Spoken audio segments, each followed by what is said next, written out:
Hello and welcome to the step-by-step tutorial on how to register your small business.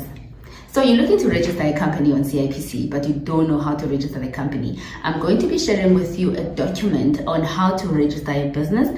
And also I'm going to be creating this video. Follow this video on how you can create and register your business.